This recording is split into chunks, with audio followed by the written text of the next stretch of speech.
per evitar sorpreses. No acceptarem l'increment d'edificabilitat en la construcció de la Sagrera, fruit del que les plusvàlues han disminuït.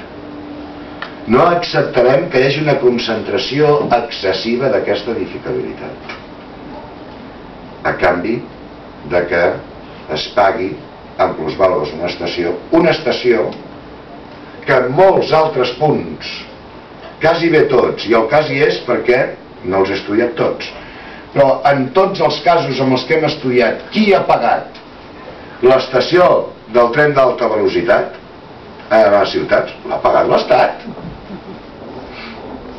És a dir, és que ja hi tornem a ser.